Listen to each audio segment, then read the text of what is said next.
Les États-Unis ont arraisonné un pétrolier au large des côtes vénézuéliennes, exacerbant les tensions entre les deux pays. Le navire, le Sailing, a été intercepté en eaux internationales par les gardes-côtes américains qui ont affirmé qu'ils tentaient de transporter du pétrole en violation des sanctions américaines imposées à la compagnie pétrolière nationale vénézuélienne, PDVSA. Washington cherche depuis longtemps à empêcher le Venezuela de contourner ces sanctions, destinées à faire pression sur le gouvernement du président Nicolás Maduro. Le Venezuela a rapidement condamné l'arraisonnement, le qualifiant d'acte de piraterie illégale. Le ministère vénézuélien des Affaires étrangères a accusé les États-Unis de bafouer le droit international et les autorités ont exigé la libération immédiate du navire et de son équipage. Caracas a également averti que cette action aurait de graves conséquences sur les relations bilatérales, déjà tendues depuis des années en raison de l'opposition des États-Unis au régime de Maduro. Ce dernier incident s'inscrit dans une série d'actions américaines contre l'industrie pétrolière vénézuélienne. Washington a intensifié ses efforts pour bloquer les exportations de pétrole vénézuélien, dont le pays dépend fortement des revenus générés par son secteur pétrolier.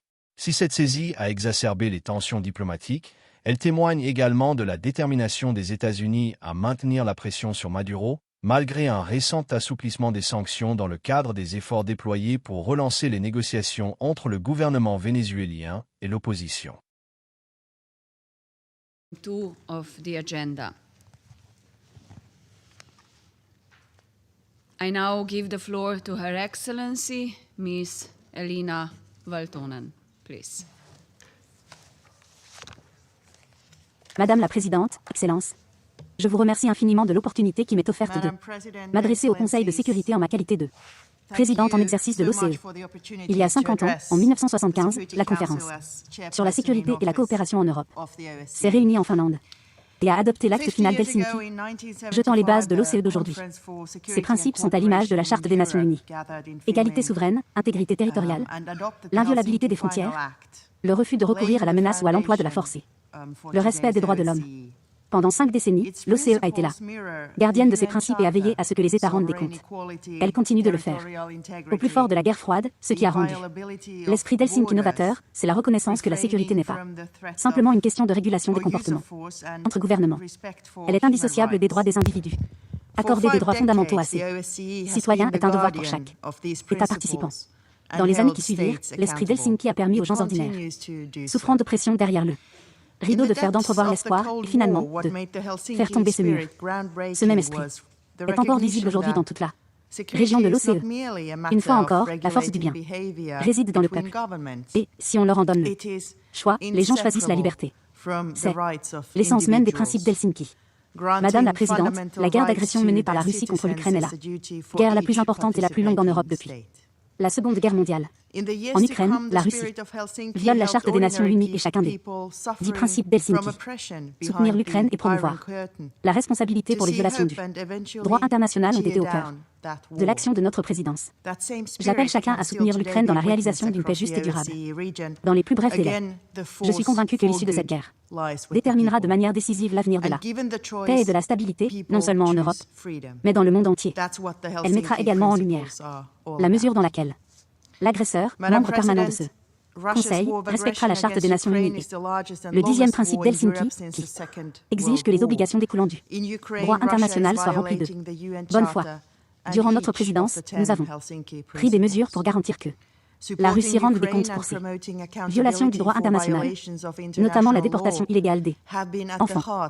Par exemple, grâce au programme de soutien de l'OCE à l'Ukraine, nous avons contribuer à l'enregistrement des enfants disparus. Soutenons leur réhabilitation. Madame la Présidente, si l'Ukraine a été au cœur de notre travail au sein de l'OCE, je suis heureux de constater que notre engagement dans la région de l'OCE a été vaste, la médiation de paix étant au cœur de plusieurs initiatives. À Moldova, nous avons souligné l'implication de Moldova dans le processus de règlement transnistrien, ainsi que notre soutien à sa revitalisation. Nous rappelons à la Russie son engagement, pris lors du sommet d'Istanbul de 1999, de retirer ses forces et son matériel sans condition et sans délai. L'OCE et sa mission sont prêtes à démanteler le dépôt d'armes de Krasna en Transnistrie, qui représente également un risque environnemental pour la population locale. Au sud, le monde a constaté des évolutions positives dans le processus de paix entre l'Arménie et l'Azerbaïdjan. En août, nous sommes parvenus à un consensus pour fermer les instances de Minsk chargées du conflit du Haut-Karabakh, une étape cruciale pour soutenir le processus de paix. En Géorgie, nous avons réaffirmé notre engagement en faveur de la souveraineté aidée. Nous avons abordé la question du recul démocratique et souligné le rôle de la société civile. Il appartient au peuple géorgien de décider de son propre avenir. En Asie centrale, nous avons partagé les meilleures pratiques et expériences issues d'une étroite coopération nordique. L'accord frontalier trilatéral entre la République kirghize, le Tadjikistan et l'Ouzbékistan témoigne de ce que peut accomplir une bonne coopération régionale. En Europe du Sud-Est, nous avons soutenu l'ordre constitutionnel de la Bosnie-Herzégovine, mis l'accent sur le dialogue social en Serbie et appuyé les efforts visant à résoudre la crise politique et institutionnelle du Kosovo. De plus, et c'est important, nous avons également porté notre regard au-delà de notre région et renforcé nos liens de coopération avec les partenaires de l'OCE, reconnaissant que la stabilité euro-atlantique est interdépendante de la sécurité et de la stabilité d'autres régions telles que la région Indo-Pacifique. Madame la Présidente, il n'est pas nécessaire de réinventer l'ordre de sécurité européen. Il est plutôt nécessaire de respecter les principes de l'OCE que nous avons déjà acceptés et de respecter le droit international et la Charte des Nations Unies.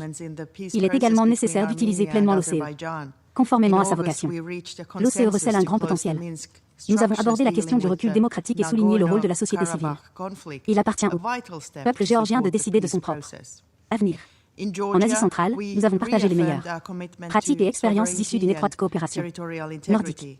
L'accord frontalier trilatéral entre la République kirghize, le Tadjikistan et l'Ouzbékistan témoigne de ce que peut accomplir une bonne coopération régionale. En Europe du Sud-Est, nous avons soutenu l'ordre constitutionnel de la Bosnie-Herzégovine, mis l'accent sur le dialogue social en Serbie et appuyé les efforts visant à résoudre la crise politique et institutionnelle du Kosovo. De plus, et c'est important, nous avons également porté notre regard au-delà de notre région et renforcé nos liens de coopération avec les partenaires de l'OCE, reconnaissant que la stabilité euro-atlantique est interdépendante de la sécurité et de la stabilité d'autres régions telles que la région Indo-Pacifique. Madame la Présidente, il n'est pas nécessaire de réinventer l'ordre de sécurité européen. Il est plutôt nécessaire de respecter les principes de l'OCE que nous avons déjà acceptés et de respecter le droit international et la Charte des Nations Unies. Il est également nécessaire d'utiliser pleinement l'OCE, conformément à sa vocation. L'OCE recèle un grand potentiel. Son approche globale, ses institutions autonomes et ses 12 opérations sur le terrain préviennent les conflits et œuvrent à concrétiser les engagements collectifs des 57 États participants. Comme lors de notre précédente présidence, la Finlande a présenté un programme de réforme concernant l'avenir de l'OCE. Les discussions Helsinki plus 50 ont suscité un large soutien et renforcé l'appropriation par les États participants, et a formulé des propositions de réformes concrètes, dont certaines sont déjà en cours de mise en œuvre. À l'instar de l'ONU, l'OCE a besoin d'efficacité, de flexibilité et de capacité d'action. À cette fin, le nouveau fonds Helsinki plus 50 vise à renforcer les capacités opérationnelles de l'OCE. Madame la Présidente, la coopération multilatérale, fondée sur le droit international, peut et doit être le fondement de la paix et de la sécurité internationale. C'est également ce qu'attendent les pays et les peuples du monde entier. Un multilatéralisme efficace requiert une ONU compétente et pertinente, ainsi que des organisations régionales efficaces et pertinentes. Bien que ce Conseil porte la responsabilité première de la paix et de la sécurité internationale, les efforts régionaux peuvent amplifier son impact. En effet, la Charte des Nations Unies encourage le règlement des différends locaux par le biais d'organisations régionales, avant de les soumettre à ce Conseil. En tant que présidente de l'OCE, la Finlande a fait progresser la coopération de l'OCE en vertu du chapitre 8 de la Charte des Nations Unies. Le partenariat entre l'ONU et l'OCE est essentiel à la paix et à la stabilité dans la région euro-atlantique. Au-delà, l'ONU, l'OCE et leurs équipes continuent de coopérer à la réalisation d'objectifs communs dans divers contextes. Et étant ici à New York, je tiens à féliciter l'ONU et son personnel pour leur importante contribution. Madame la Présidente, pour conclure, j'aimerais revenir à mon point de départ et évoquer la Charte des Nations Unies et les principes d'Helsinki. Un multilatéralisme efficace requiert une ONU compétente et pertinente, ainsi que des organisations régionales efficaces et pertinentes. Bien que ce Conseil porte la responsabilité première de la paix et de la sécurité internationale, les efforts régionaux peuvent amplifier son impact. En effet, la Charte des Nations Unies encourage le règlement des différends locaux par le biais d'organisations régionales, avant de les soumettre à ce Conseil. En tant que présidente de l'OCE, la Finlande a fait progresser la coopération de l'OCE en vertu du chapitre 8 de la Charte des Nations Unies. Le partenariat entre l'ONU et l'OCE est essentiel à la paix et à la stabilité dans la région euro-atlantique et au-delà. L'ONU, l'OCE et leurs équipes continuent de coopérer à la réalisation d'objectifs communs dans divers contextes. Et étant ici à New York, je tiens à féliciter l'ONU et son personnel pour leur importante contribution. Madame la Présidente, pour conclure, j'aimerais revenir à mon point de départ et évoquer la Charte des Nations Unies et les principes d'Helsinki. Le monde a beaucoup changé au cours des dernières décennies. Et n'oublions pas que la plupart de ces changements ont été positifs. Le nombre de pays considérés comme libres a presque doublé depuis 1975, date de la signature de l'acte final d'Helsinki.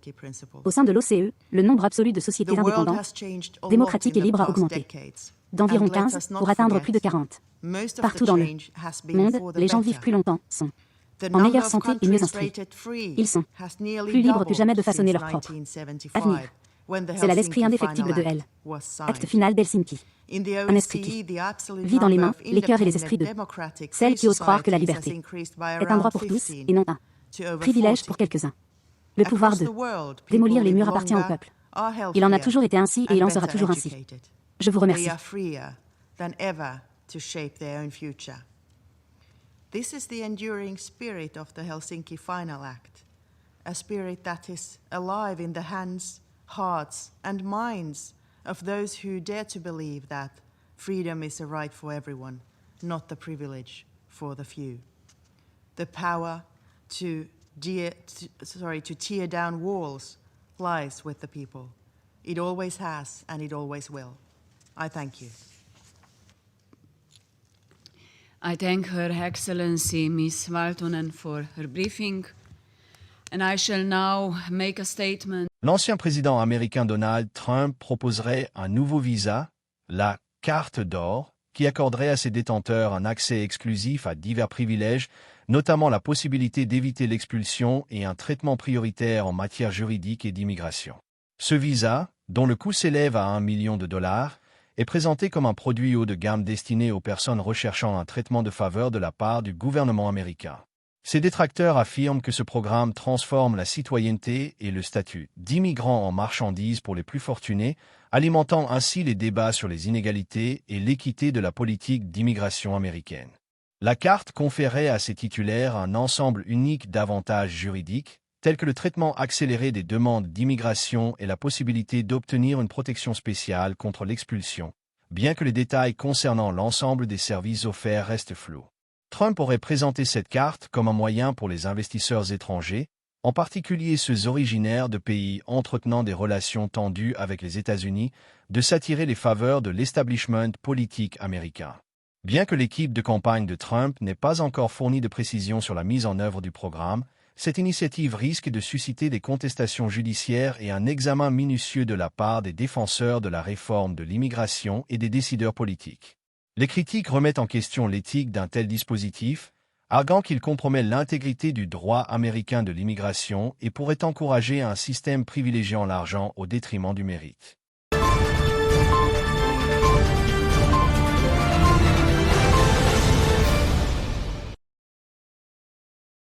Le sponsor de l'exposition est MC Donald France.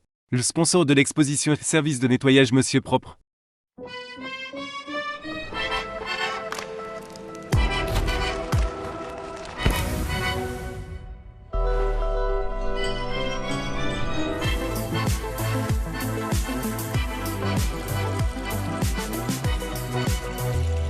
Découvrez notre tout nouveau Mac Baguette, uniquement disponible en France.